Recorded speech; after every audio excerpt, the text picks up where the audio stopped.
हलाल India private limited की याचिका पर सुप्रीम कोर्ट ने उत्तर प्रदेश सरकार को नोटिस जारी करते हुए 2 हफ्ते में जवाब मांगा है।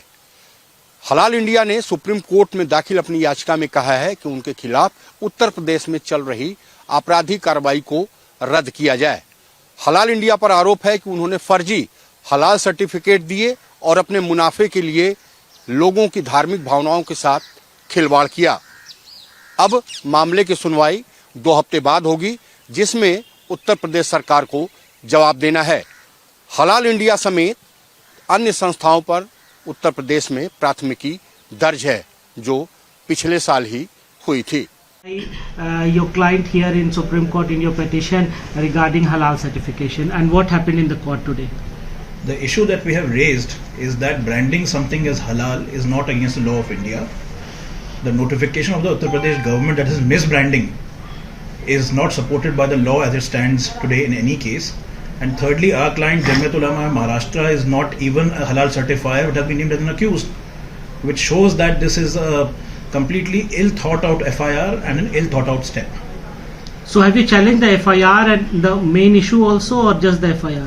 The notification banning halal products as well as the FIR. Supreme court में एक पिटीशन फाइल की थी आर्टिकल 32 के अंडर में कि हलाल सर्टिफिकेट पर जो बैन लगा है यूपी में, यूपी सरकार ने उसके अगेंस्ट में इसमें 4 लोगों को पार्टी बनाया है। एक जब उसमें जमीयत उलमा महाराष्ट्र में बॉम्बे की है, मैं जमीयत के लिए अपेयर हुआ इसमें, सारी मेरे साथ में हमारे लिए senior advocate Raju Ramachandran appear हुए। तो हमने ये कहा था जमीयत सर्टिफिकेट देती नहीं है, उसके बाद भी हमको 120B एंड अदर सेक्शन में अक्यूज बनाया और हमको उन्होंने नोटिस ही भेजी है 91 में कि आप आके अपना स्टेटमेंट रिकॉर्ड कराइए। तो हमको ये था कि हम तो सर्टिफिकेट देते नहीं, जमीयत हमको क्यों बनाया है, ओनली फॉर हरेसमेंट के लिए बनाया। तो हमने सुप्रीम कोर्ट से कहा कि आप इस पर हमारी सुनिए और इसको क्वाश कीजिए और नोटिफिकेशन को भी स्टे कीजिए या क्वाश कीजिए। उसकी वजह से मुसलमानों में खौफ का माहौल है कि भाई हलाल फूड कैसे कंज्यूम करें, यूपी गवर्नमेंट ने पाबंदी लगा दी है। तो आज सुप्रीम कोर्ट में उसने नोटिस इशू किया है और यूपी सरकार को 2 हफ्ते बाद लेटर लगेगा, देखते हैं फिर क्या होगा।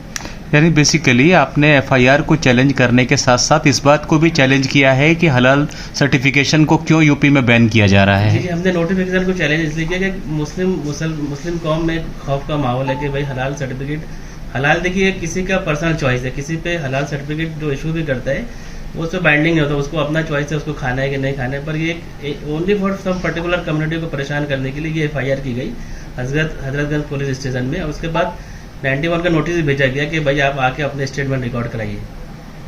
कैमरा पर्सन हुकुम के साथ राकेश, भारत एक्सप्रेस, दिल्ली।